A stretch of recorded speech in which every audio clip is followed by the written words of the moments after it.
When I was in the 3rd grade, I asked for a simple Christmas present. And later that day, my dad went and told my mom, this present is way too old for a girl this age. It's going to be useless. Now, I didn't know that my dad had told my mom this, so my grandma had ended up getting me this Christmas present. Now, this Christmas present was a sewing machine. Here is one of the first things that I made, and as you can tell, it isn't that fashionable, but I was really proud of it. It's this crazy banana one-shoulder dress, and it has a jean purse made out of an old pair of denim jeans. And this was in the 3rd grade, and I decided to wear it to school one day. I was so proud of it, and as I wore it to school, a girl told me, "Why are you wearing rags to school?" This really broke my heart because I realized, no one else really does this. No one understands what I'm doing, and it made me feel kind of alone.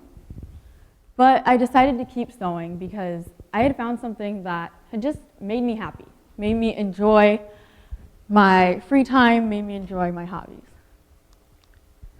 So fast forward a couple years later, I had heard about this amazing costume designer named Vim Burnham who was coming to Toledo to put on a fashion show.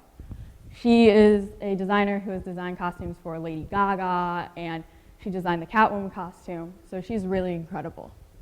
She was taking applications in the form of a drawing or a sketch, and then they would tell people later if they wanted them to create this drawing and put it on the runway. Now, to be honest, I did not think I would get in this fashion show at all. I actually sent in an application because if you sent one in, you got a discount on your ticket. So I sent it in.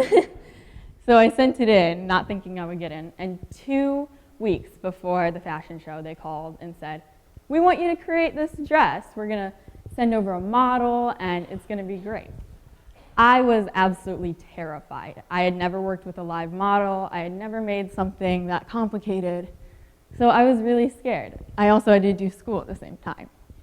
So it took a couple tries, a couple reruns, but this is what I came up with right there. And it has this corset style back, and it's not perfect. It's a little wonky, it goes in kind of a curved line, but again, I was really proud of it. And after the fashion show, something I noticed was a lot of people, when they would talk to me, they would bring up my age. "Wow, that's really amazing," for an 11-year-old. "Wow, that's amazing," so on and so forth, for an 11-year-old.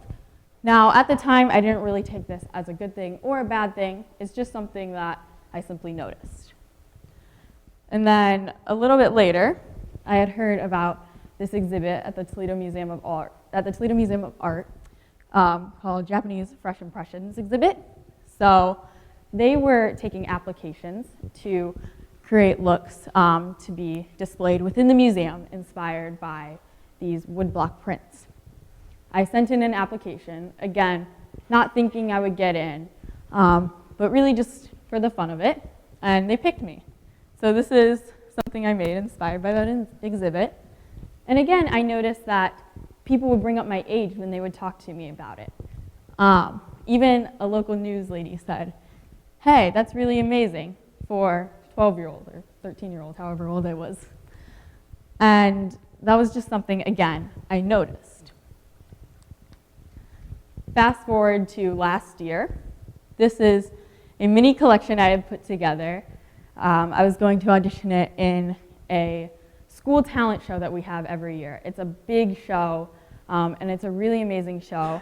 It's kind of your typical talent show, singing, dancing, acting. So I wanted to do something a little different and put on a runway show. So I made all of these looks, gathered up a bunch of my friends, and used them as models, and we went out and auditioned this as a runway show. Now, we weren't perfect. We didn't know how to walk professionally. Just a bunch of 8th graders saying, "Hey, let's go have fun and try to get this thing in our school show."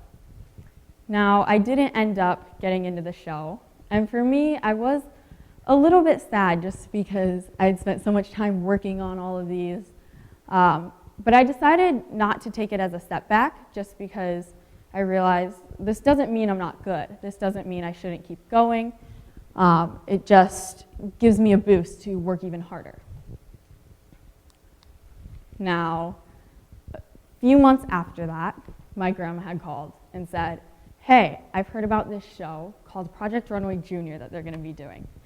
And they want people to send in applications. Now, I absolutely freaked out. I've been a huge Project Runway fan for basically ever, and I really wanted to get on this show. When I told my parents about it, my mom told my dad, hey, you realize if she gets on the show, we're going to have to move to New York for a month. My dad said, relax, she's not getting on any show. And he said, go ahead, honey, send in an application. He said, they're probably not even going to read it. They're probably going to have so many applicants that they're just going to skim over it and not read it. Thanks, Dad. But as time went on, and I kept getting all these calls, they eventually asked me to fly to New York to do a callback audition, where I got to show pieces to some judges. I got to do an interview, and then a couple weeks later, they called me while I was in a Starbucks and said, hey, you made it on Project Runway Junior. You get to come to New York and be on this TV show. So that was absolutely amazing and super exciting for me, just because I felt like from coming from this place where a lot of people didn't understand what I was doing, I was finally having this big boost. This is also where I met my 11 best friends. And something that I think made us bond really close together really quickly was that we all came from places where people really didn't do what we did. People didn't understand what we were doing. And we all came together, and we had found a group of people who finally understood us. So it was a really great bonding experience, and I love all of them. Now, at the beginning of the show, some of the judges would point out my age. They would say, wow, that's amazing for a 13-year-old, and just point out my age. But as I kept going on, as I kept fighting, they stopped pointing out my age, and they just started saying, wow, that's amazing.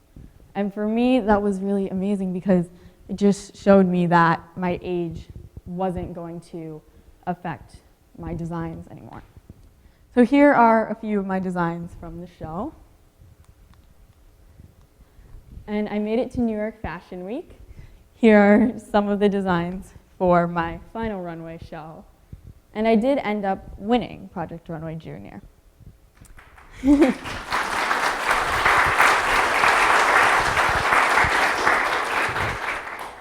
Thank you.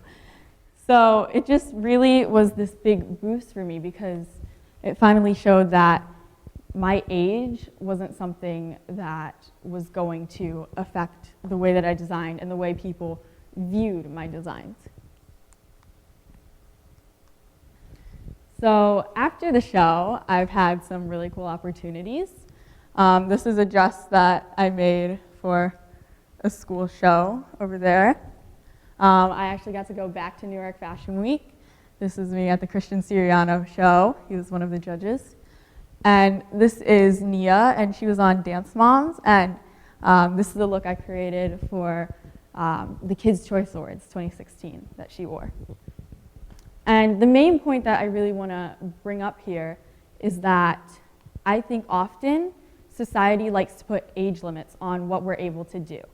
And I think that we really need to cut that and stop doing that because you never know what someone's abilities are or who they are as a person or what they're able to do at their age.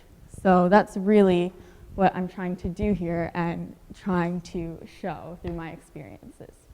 Thank you.